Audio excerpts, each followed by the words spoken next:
people, and that could cause a problem. And if it does, I'm going to have you arrested for assault and battery. I said, no, I've not raised my voice. And this guy read the word out of his mouth, was fuck this, fuck that. I said, I've not raised my voice, I've not said a foul word. I will follow you wherever you go. Okay. So he let me walk out, and I will go downstairs, and my wife and everybody at the conference sees me with the police, you know. So they take me downstairs, they put me in a car that's got no back seat. It's a bench. You lay across it. Well, luckily, the cop had turned the heat on, so it was nice and warm in there at least. Okay. I'm there about 8 minutes or so. The nice cop gets in and drives me to the police station. And I get out, and now I said, excuse me, officer, I need to stretch my legs. You know, let me just stand here for a while. Which is true, I did need to do that. But what I was looking for was a place I could hemorrhage my ankle. Of my right ankle, the tib and the fibula is fused by a tumor. So I can twist the ankle a certain way and hemorrhage it. It hurts, but you know, I figured that would save me from being put in jail. So I'm standing there, another police car comes up, and I realize we're in the back of the building. They take the guy out, and he's struggling with two cops. They open a door, and he steps up one step to go into the building. Aha, perfect. Okay, so I'll wait till he gets out of the way. So I said to the arresting officer, okay, officer, I'm ready to go in now. Okay. So we go there, I hit that step, I twist my ankle, I fall on the ground, I'm not moving. I hemorrhage my ankle, you know, get me to a hospital. The arresting officer, oh, I don't know what's going on. Meanwhile, they go and other policemen are coming. Now, other policemen are getting criminals coming in, and they're taking the criminals over me.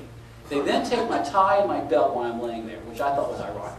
And I'm telling myself the whole time, I go, you know, you're in a situation that you've got to be under control. You're not a criminal.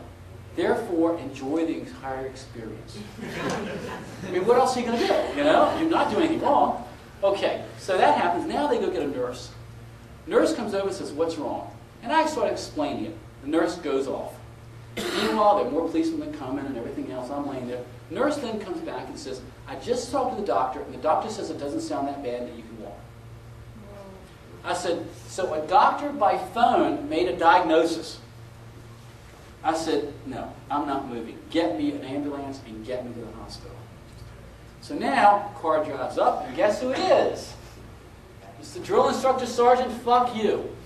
Gets out, sees all these cops around me, sees me on the ground. Yeah, they don't know what's going on. And he goes, what the fuck? Sergeant, he went to step up, and his ankle gave way, and he hemorrhaged. He's hemorrhaging, you see the hemorrhage? And the nurse came back and said they talked to the doctor, and the doctor says it doesn't sound so bad, but how can a doctor make a diagnosis by phone? You know?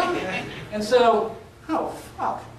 I'll get his ass up, takes his nightstick out, starts hitting it on his hand. Okay?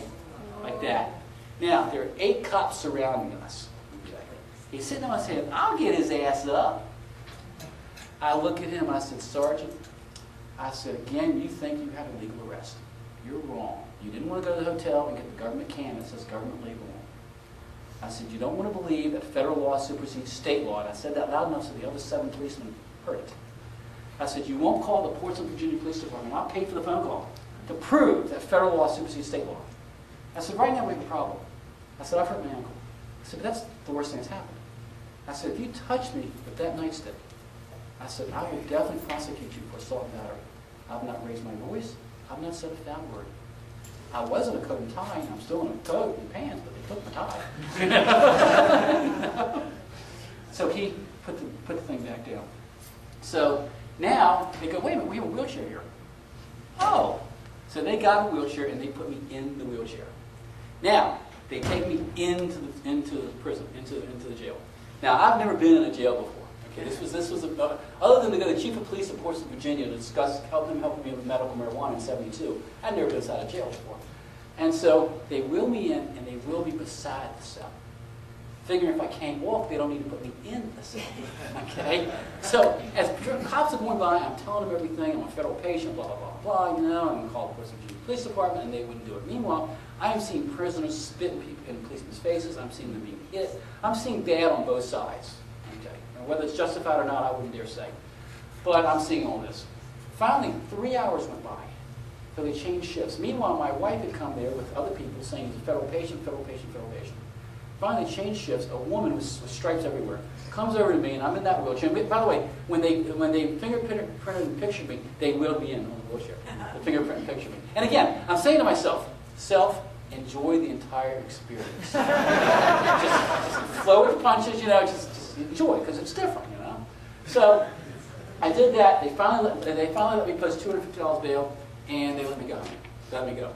I went to the hospital, took X-rays, proved that it was a hemorrhage, and then we called the Attorney General's office on Monday, and I told him what happened, and I said, "You can take care of this, can't you?" He says, "Well, I hope we can." I mean, "What do you mean you hope we can?" He says, "Well, it's only you and Bob Randall, and Bob's never been arrested." Well, they did take care of it, and so then when they called me back and they said, "Your bail money is being sent back, and your 4 marijuana cigarettes are being sent back." I said, "Excuse me? There were 7. Well, there are only 4 now." I wonder what happened. Then, that was Orange County, Florida. Okay, not Orange County, California, but Orange County, Florida. Then another little situation. This was around 86, maybe 87. I have to look at my book to figure out what. We had some friends come down from Portsmouth, Virginia, and they wanted to go to Disney World. So we went to Disney World. And I don't know if you've ever been to Disney World or in Orlando. Probably all haven't, but there's a big center called Epcot. And Epcot I went to first, the first day. It's huge. It's a huge facility. When I needed to smoke, man, I just walked away from people, lit up, no problem at all. This was easy. Okay, so next day we go to Disney World. Well, this park is 2x4. There is no room anywhere for anything. And there was nowhere to smoke, and I didn't prearrange anything. I didn't even think of it because I was new at all this stuff. Now I prearrange it. But anyway, we go at 5 o'clock in the afternoon, and my legs are killing me. We get out of something at 5 o'clock, and they want to see it again. It's 30 minutes. I said, "Perfect. I'll meet you right here at 5:30. So then I look, and I go behind some bushes.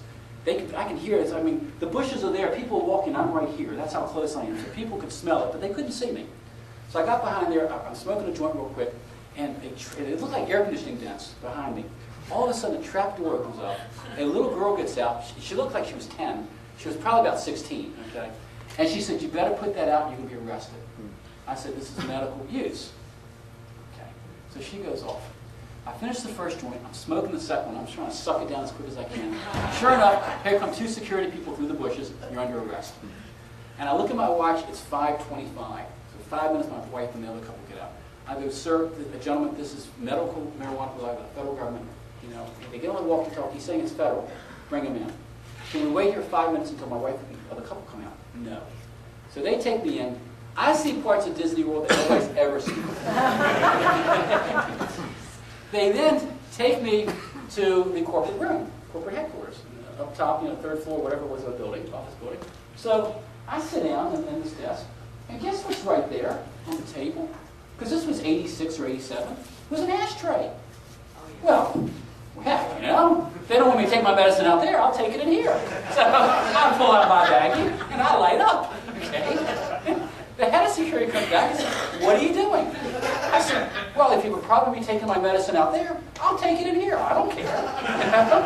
They said, "You're serious, aren't you?" I go, "Yes, I'm one of 2 people in the United States that receives medical marijuana from the federal government." He says, "Oh, we got a problem."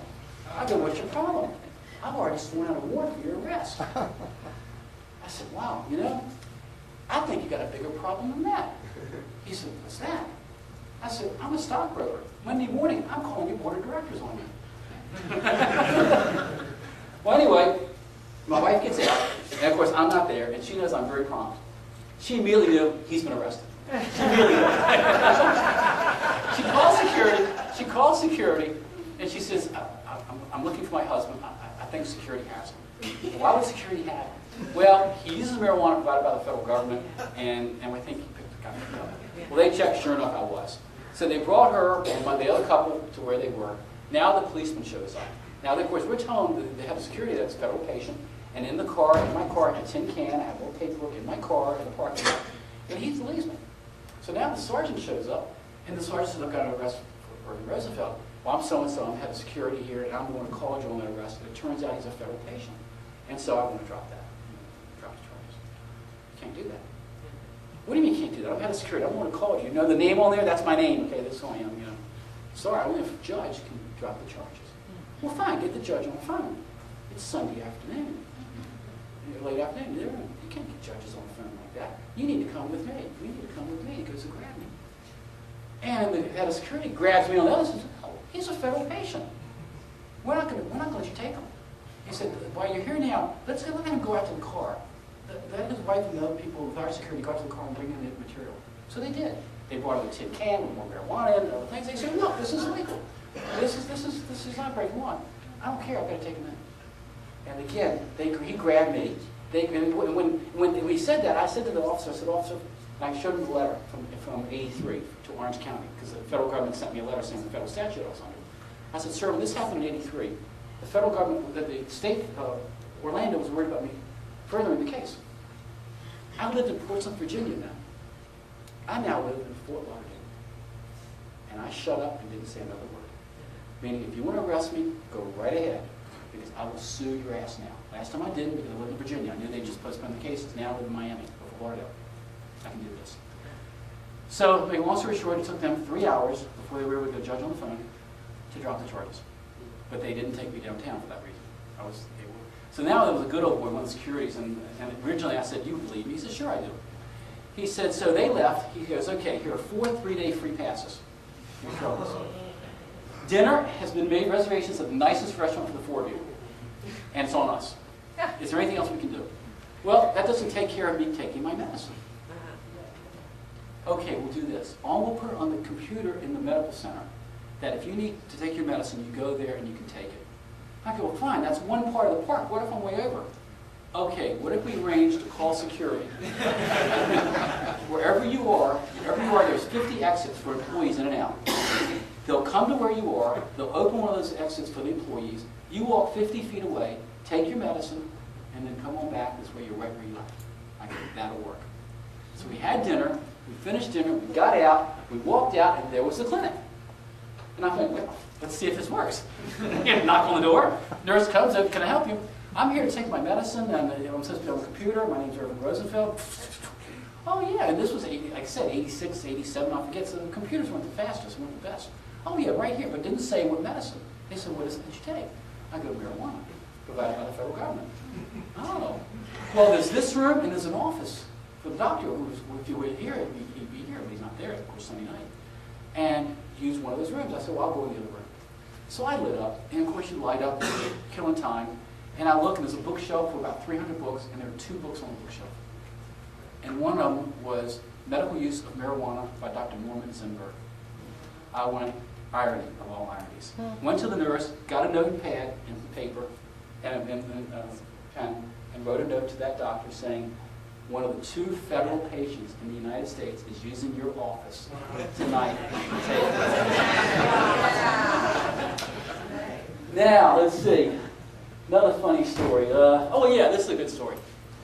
I was flying to St. Louis to be with some clients. They're hunters. They're big hunters. Kind of like y'all, people out here.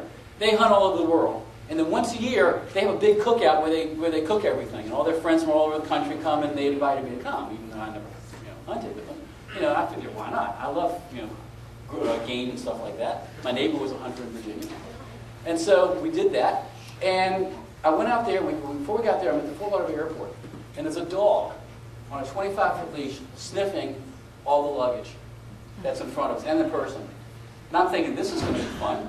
I've got my bag in front of me with my tin can with 5 ounces of marijuana in there approximately, plus my baggie with my 10 or 12 joints, plus my roach bag.